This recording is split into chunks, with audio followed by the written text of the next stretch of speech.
precious treasure.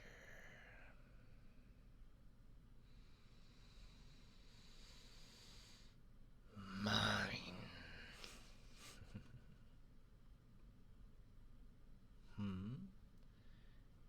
Did you finally wake up? No, no, no, no. You're not escaping from my embrace. Especially if I wrap my powerful wings around us. They're the same wings that so effortlessly carried both of us to my lair. So don't even bother trying to squirm away. Just relax and enjoy our little cuddle cocoon.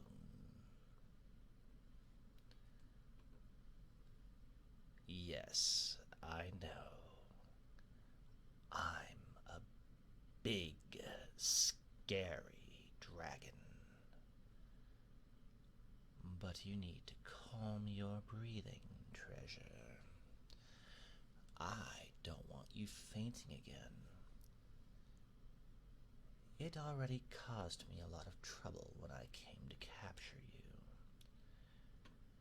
You collapsed off the castle balcony and nearly fell to your death before I was able to grab you and finally fly off. Oh, you tiny, weak treasure. What? Eat you? Why would I eat you? The occasional thief who barges into my lair may be quite the delicacy, but you humans vastly overestimate your nutritional value. It would be a waste of time and energy to fly halfway across the continent just to eat a single appetizer. Though, a thing like you is less of an appetizer and more of a dessert. Oh no. You need to calm down, treasure. I'm afraid you'll hurt your heart with how hard it's pounding. I'm sorry for teasing you, but I can't seem to help it.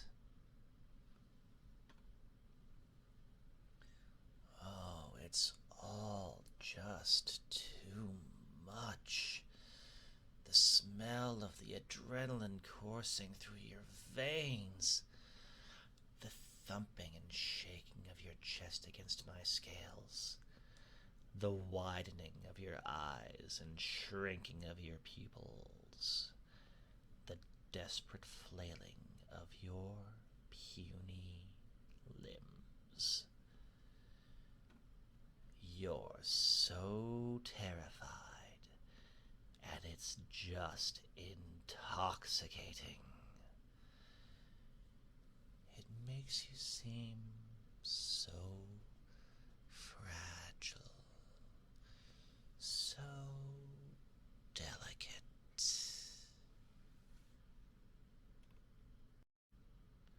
She's mine. Mine!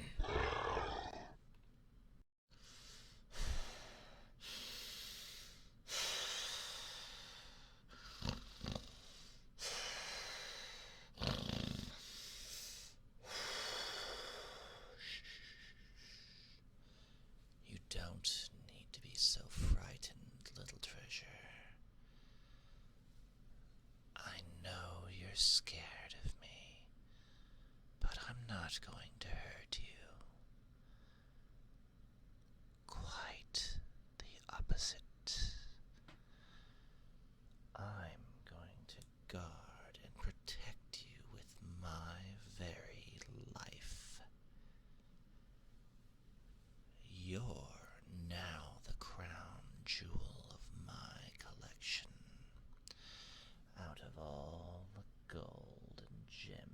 enchanted items I've hoarded. You're going to sit on the very top as my most valuable prize.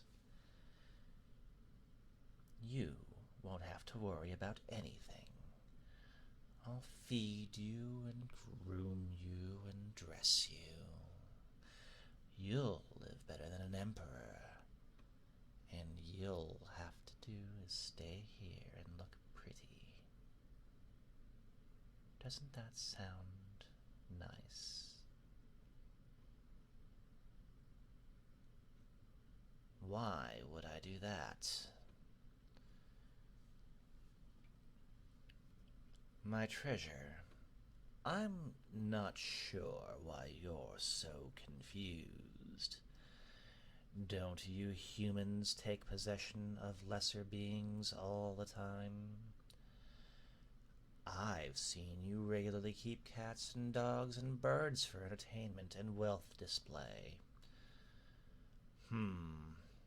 What's the word you humans use?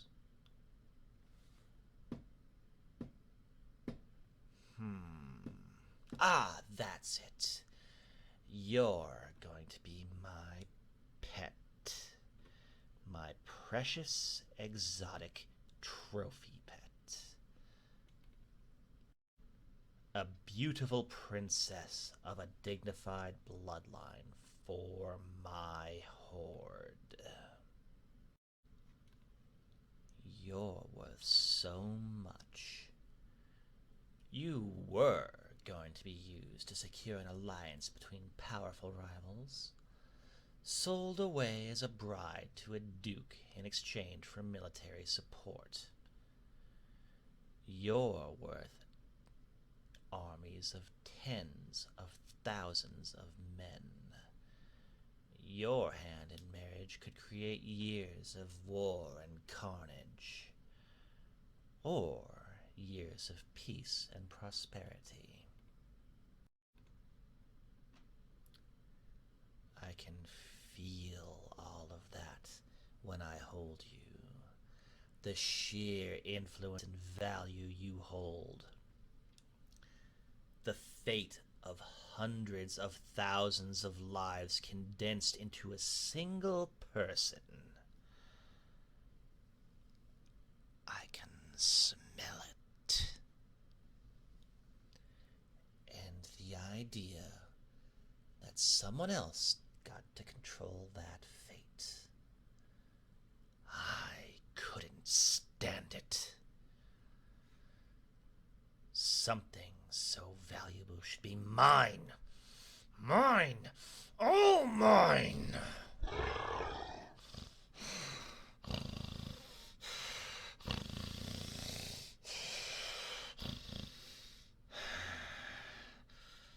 Hey.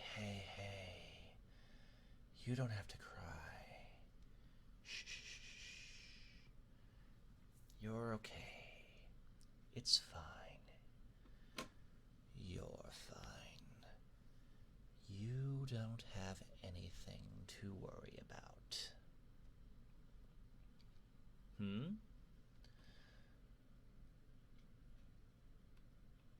No, you misunderstand, treasure. I didn't acquire you only because you were going to be used for a treaty. I know you possess value well outside of that.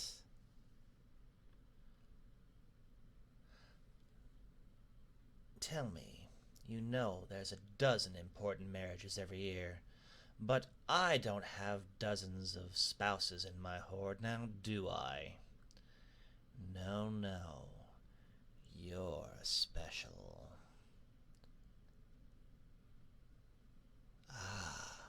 I got your attention now, haven't I?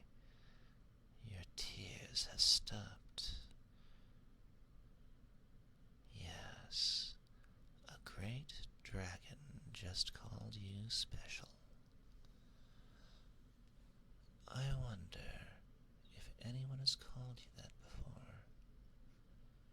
You're the fifth living child of your parents, aren't you?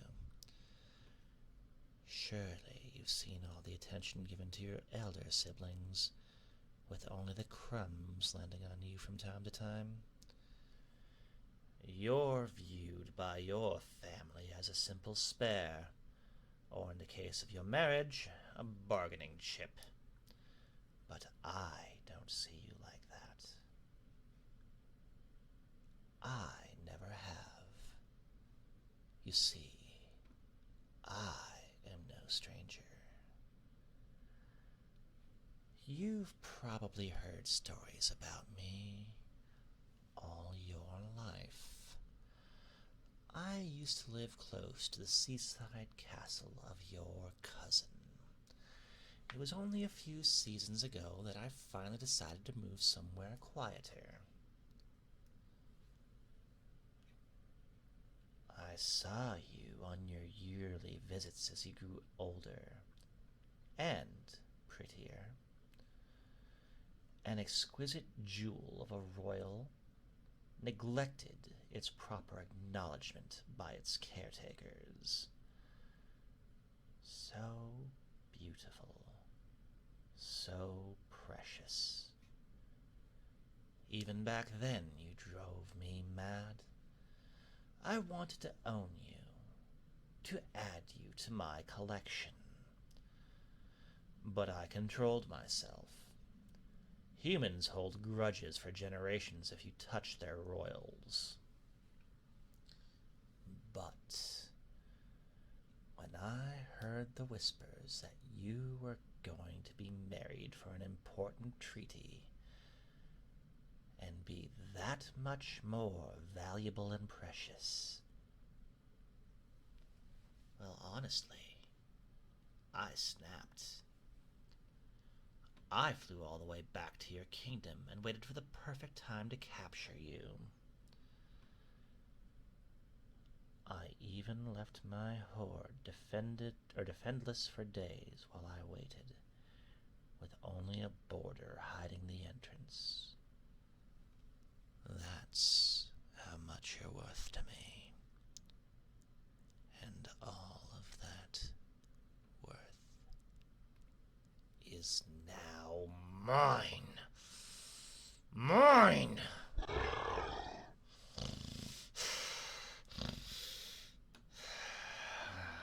I'm sorry, Treasure. I know I keep scaring you with my roars, but I'm not going to hurt you. I promise. I just get possessive of my treasures. That's all. Look, if I unwrap and flip you around, you can now see my hoard, can't you?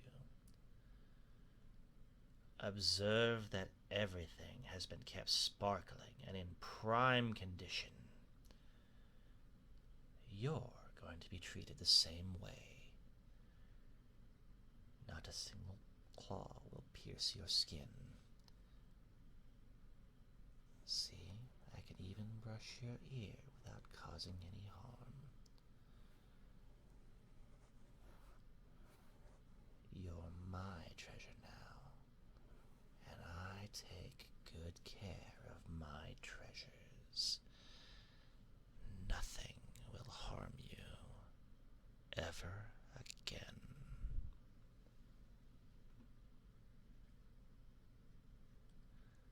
Oh, what's this? I think my precious treasure is getting sleepy. It has been an exciting day for you, hasn't it? Well, truth be told, I'm sleepy too. After all, I'm the one who had to fly us both to my lair. And, of course, I couldn't fly us straight here either. That would be a fool's job. I had to take a long, meandering path to make sure no one could track where it went. It was quite exhausting. But it was far more than worth it, because you're mine now. And when I wrap my wings around us like this, nothing can possibly get to you. You're safe and warm and snug and completely hidden from the cruel, tarnished world. Only I can see you and hear you and feel you. Just